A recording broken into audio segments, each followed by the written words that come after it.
Welcome back to Milton Daily Homes. Chuck here. Guess what? That's it. That's all we have today. And it's pretty quick. So I'm going to give you some information about what's going on with Milton, big picture in the next 20 or 25 years. Let's get started.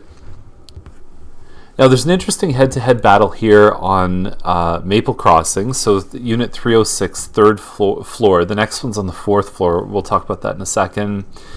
$279 for this one here. It's a one-bedroom plus a den. And the den is actually kind of big enough to do a bedroom if you're smart about your space. It doesn't have a closet, but you could do like a Murphy bed with, this room here. You could kind of do something where the Murphy bed folds out and you can have some built-in shelving.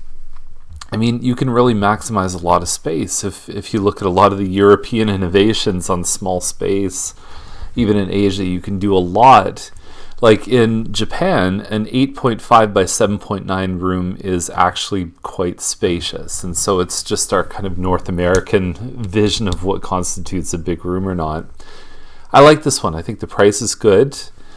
For this size of condo, $700 to $799, for $313 on the maintenance fees, it's starting to creep up. It's such a young building with not a lot of amenities. I'd be interested in seeing the status certificate, which is really the budget and the financials for the building. I haven't seen it in a couple years, and it just seems like that maybe is creeping a little bit high. I might expect that 10 years from now, but not this soon. So next one up is Bristol on Main. So this is on the other side of Main Street, $299, so $20,000 more than the previous one. It's only a one bedroom and it's smaller at $600 by $699.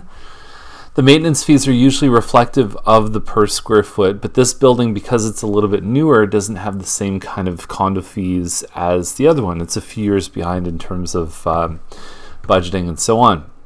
So the unit looks good. I like the way that they showcase the 12-foot ceiling right here. It makes a big, big difference, and a lot of agents, I think, underutilize the potential of how high these ceilings are on the fourth floor.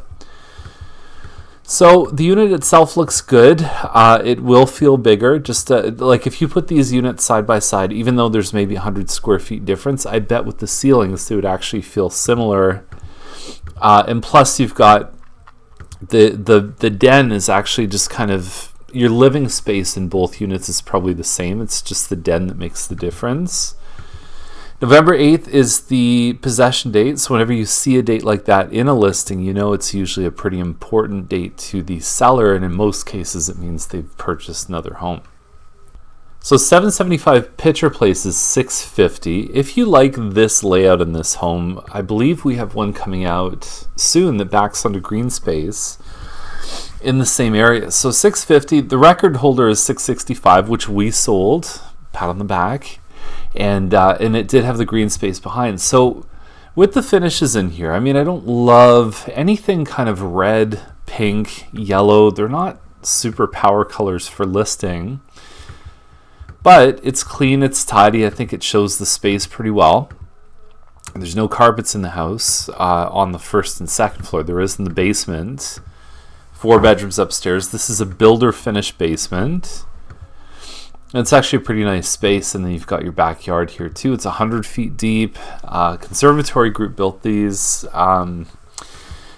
Aside from my resistance on how much people paid for these from the builder, Conservatory tends to always charge a lot more than I'd ever expect. I think they're generally pretty good homes. It's a nice area. There's a pretty good community feel when you're there.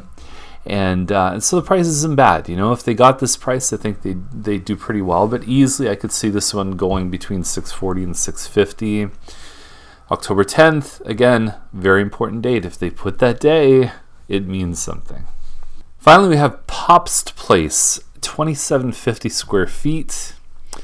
What's interesting about this, I've seen where there's been other builds and there's been this little post right here. That could be the place where the passenger door opens, and I've seen that can create some chaos. So just beware. I would actually, in this home, normally I park on the street, but I would pull into the driveway and I would see where that actually lines up, because that might even affect how you park your car. Now this one could potentially sell for this price. They've done something really bizarre though. They started at $799, tried to hold back on offers, didn't happen. Then they put it at like $869 or $879 or something like that. So they raised the price up by $70,000. Didn't sell it. Then they raised the price again to $899, and that's the reverse of the success formula. Is you don't keep raising your price. And I mean, it's honestly in 2016, I've seen sometimes where it has worked out. I don't understand why, but usually that's really a kiss of death. My biggest issue with this one here is that the color of the floor, first of all, having hardwood in the kitchen is a bit of a hit or miss for some people. It does create a more open concept feel, but you drop a can of soup on this floor, it doesn't respond as well as a ceramic tile. But the color choices, I don't know if I love the way they look together. So anyway, they've spent the money on the upgrades for a new home at this size. It could potentially go for this kind of money, but I just think that the pricing games might turn someone away. And I think that kitchen cabinet floor color thing, I don't know, it's going to be tough for sure. So Regional Official Plan Amendment 38 is what we're looking at as kind of the big plan for Halton Region. And so you can see Georgetown, Oakville, Burlington, and obviously Milton are included in this map. So if you're wondering what Milton's going to look like in the future, that's the GO train right there. That's kind of our urban growth center downtown zone right here. You have James Snow Parkway, you've got Thompson, you've got Ontario, you've got Bronte. And what we're looking at in terms of development, this is all kind of business sector. And then we have some business sector down here. This is all going to be houses, Britannia Road, and then going south of Britannia. So this is called the Boyne Survey right here. This area there, 50,000 people. We're over 100,000 now. And then we've even got this area down here. We've got a potential extra GO train node happening at Trafalgar just south of the 401. But yeah, that's what Milton's going to look like, right? So you've got rural kind of agricultural land in the purple. The green is protected green space, including all of this area here coming down, which is all escarpment. So rural residential, you have more of an urban kind of residential through the yellow with this business area. So that's it. That's where this is headed. Right now we stop at Louis Saint Laurent. They've built some stuff down to Britannia, but that area is going to be full. And then even south of that is going to be full. Get ready. And good news for commuters, James Snow Parkway has a plan to hook up with Neyagawa down here just by the 407. Good news because most people now either go 25 or they go down Trafalgar, so it'll give us a bit of a middle ground that we can connect with. So there we go, quick and dirty episode. Hope you enjoyed it. And even though yesterday's episode technically was dirty because I swore, but it's all good. We're all having fun, and I hope you have a great day. We'll see you tomorrow with more Milton Daily Homes.